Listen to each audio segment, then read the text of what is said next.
जिस दिन ये लोग बोलना बंद कर देंगे, चुप हो जाएंगे, उस दिन मामला बहुत बिगड़ जाएगा। धीरे धीरे ये राज खुल चुका है कि चंद्रशेखर रावण किसका आदमी है।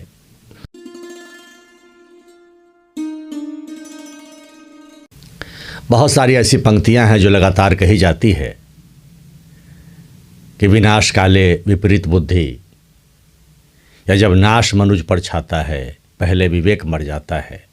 रामधारी सिंह दिनकर ने रश्मि रथी में ये लिखा है। और बहुत सारी पंक्तियां हैं।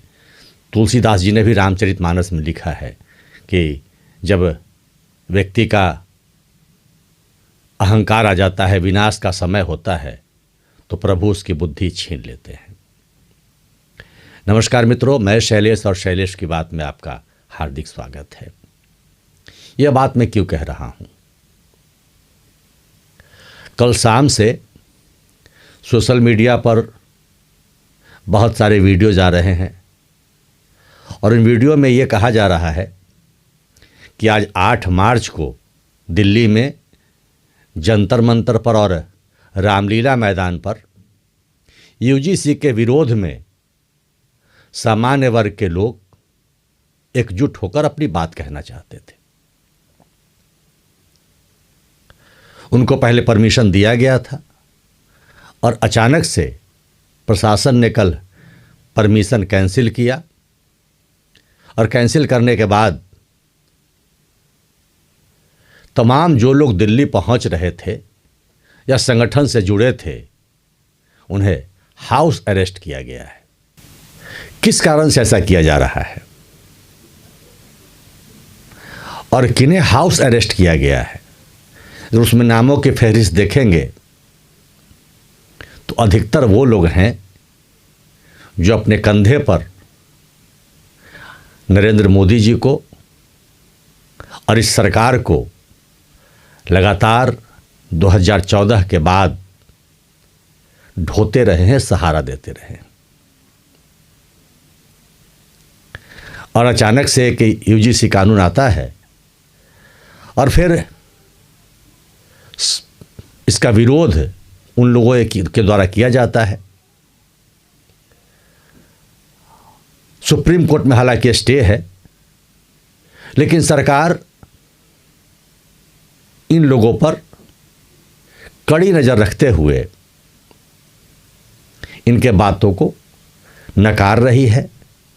और अब परिस्थिति यहाँ तक आ गई कि जो लोग अपनी बात कहना चाह रहे हैं, विरोध दर्ज करना चाह रहे हैं, सरकार के कानों तक अपनी बात पहुंचाना चाह रहे हैं, उन्हें हाउस अरेस्ट किया जा रहा है। प्रतिबंध भी लगाया गया और वहां मना भी किया गया, परमिशन कैंसिल कर दी गई अचानक कल। अब इसमें 2 ही बातें हो सकती है। या तो सरकार को लग रहा हो कि इन लोगों को दबा देना ही उचित है क्योंकि इनसे हमारा कोई फायदा है नहीं, या दूसरा यह भी हो सकता है कि सरकार डर भी गई हो, जो कारण भी हो। और फिर आज हम जब सुन रहे थे तो सोशल मीडिया पर बहुत लोग कह रहे थे कि जब सुप्रीम कोर्ट में स्टे है तो फिर इस पर विरोध करने की आवश्यकता क्या थी? ये कुछ लोगों का नेतागिरी है या स्वतः स्फूर्त है या नरेंद्र योगी जी को हराने का ये कुचक्र है? इन सब चीज़ों से आप इस सरकार को ही हानि पहुंचा रहे हैं और बार बार आप घी का काम कर रहे हैं, जिससे पुनः यह मसला धधक रहा है। वरिष्ठ पत्रकार प्रदीप सिंह ने एक बार कहा है हाल के दिनों में यूजीसी के इस मसले पर कि जब तक ये बोल रहे हैं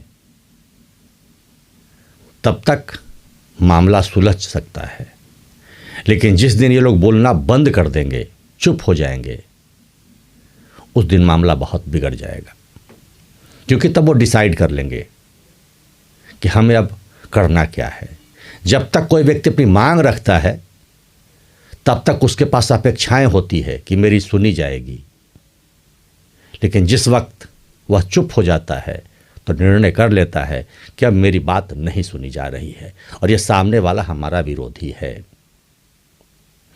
यही छवि इस वक्त नरेंद्र मोदी और भाजपा सरकार की हो रही है और बहुत लोग इसे कुचक्र और बहुत लोग सारे नेतागिरी कह करके ढकने का प्रयास कर रहे हैं। ठीक है, कुछ लोग नेता बनने का प्रयास करते ही हैं, हर मौके का फायदा उठाते हैं, उनका अधिकार भी है। लेकिन एक बात जहां तक मैं समझ रहा हूं अपने आसपास के लोगों को सुनकर, यह स्वतः स्फूर्त है और इस भ्रम में न रहें।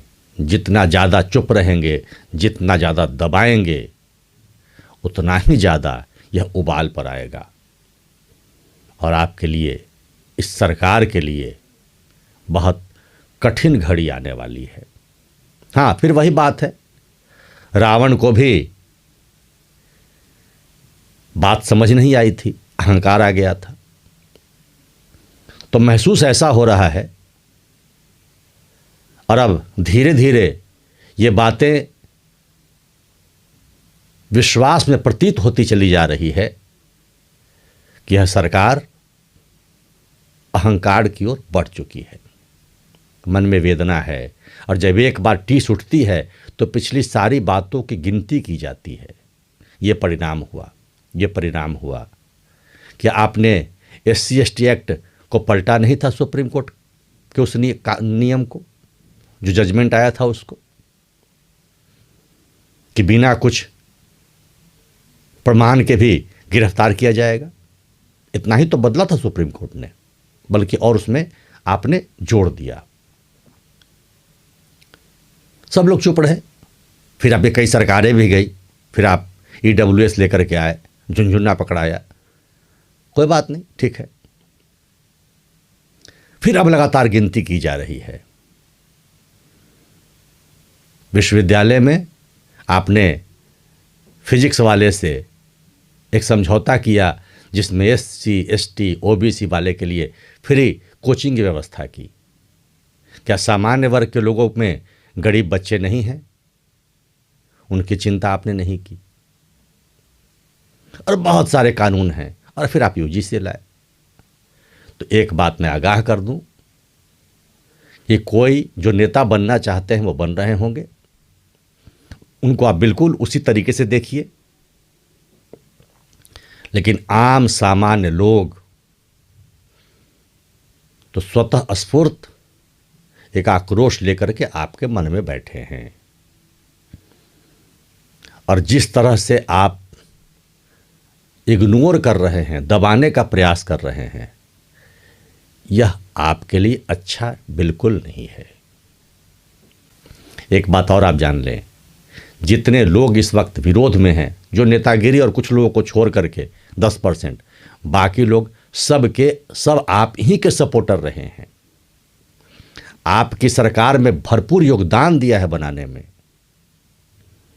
और आज आप उन्हीं को साइड करने पर तुले हैं। सबको अपने परिवार, अपने बच्चों की फिक्र करने का अधिकार है। तो जितने लोग सोशल मीडिया पर आज हिंदूवादी ज्ञान दे रहे हैं, सब हिंदूवादी ही हैं। सब हिंदू के लिए कटने और मरने के लिए इस सरकार को बनाया है। लेकिन जब उसका अस्तित्व ही नहीं बचेगा तो फिर वो क्या करेगा? तो इन सब भ्रमों को निकालिए। हाँ, आप चंद्रशेखर रावण जैसे व्यक्ति को परमिशन देते हैं कि जाओ अपनी बात रखो, आदमी जुटाओ। कहाँ से जुटता है ये आदमी? धीरे धीरे ये राज खुल चुका है कि चंद्रशेखर रावण किसका आदमी है और कौन प्रायोजित कर रहा है। तो जो चंद्रशेखर रावण दिल्ली में प्रदर्शन कर सकता है, विष उगल सकता है, लेकिन आपके अपने समर्थक जो जुट रहे थे उन्हें एक बार सुनते, समझते, कहते, विचार हो रहा है। लेकिन अब धीरे धीरे लोगों में घर करता जा रहा है कि आप विरोध में हैं सामान्य वर्ग के, और जिस दिन ये सामान्य वर्ग विरोध के बाद चुप हो गया, ये किसी और पार्टी को देने नहीं जा रहा, ये दूसरी पार्टियां भी भ्रम में न रहे और यह कह करके भी आप सोशल मीडिया वाले कि ये विपक्षी दलों का है और डीप स्टेट का ये प्रायोजित, कोई डीप स्टेट का नहीं है। जिनको जो मौका मिलेगा, ये मौका तो आपने दिया है, वो उठाएंगे, आपके विपक्षी उठाएंगे, लेकिन 90% लोग इसमें स्वतः स्फूर्त हैं। और आज आपने रोक लिया। कूदने फानने वाली ये जमात तो है नहीं, लेकिन हाँ, ये अवश्य कहेंगे, जुटते 50,000 25,000, लेकिन अब तो ये कहेंगे कि हम 2 लाख जुटने वाले थे, 8 लाख जुटने वाले थे, सरकार ने हमें परमिशन नहीं दी और साथ ही साथ हमें हाउस अरेस्ट कर लिया। तो सरकार की सेहत के लिए अच्छी नहीं है। जितना जल्द हो सके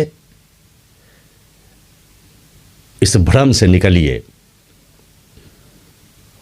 क्योंकि सामान्य वर्ग अंदर से बहुत आहत महसूस कर रहा है और अभी अपनी गुहार लगा रहा है। हाँ, आक्रोश में बहुत सारे उच्छृंखल लोग होते हैं जो बहुत सारी बातें और अपशब्द कह देते हैं, उसका मैं समर्थक बिल्कुल नहीं हूँ, लेकिन अगर इस तरह से दबाने का या यूं कहें कुचलने का प्रयास करेंगे तो यह आपके लिए अच्छा नहीं है। क्या कारण है कि लगातार आपके कार्यक्रमों में विघ्न पैदा हो रहा है? सोशल मीडिया में आपके फॉलोअर की संख्या घटती जा रही है। जब आप टीवी पर आते हैं तो टीवी देखने वालों की संख्या कम हो जा रही है। क्यों ऐसा है, विचारिएगा। शैलेश की बात को सब्सक्राइब नहीं किया है तो सब्सक्राइब करें, लाइक करें, शेयर करें और अपने हक की आवाज़ के लिए जहाँ से हैं वहीं से कहते रहें। उच्छृंखल न बने, अपशब्द न कहें, लेकिन अपनी आवाज़, अपनी मांग तो उठानी ही चाहिए। बहुत बहुत धन्यवाद। जय जय श्री राम।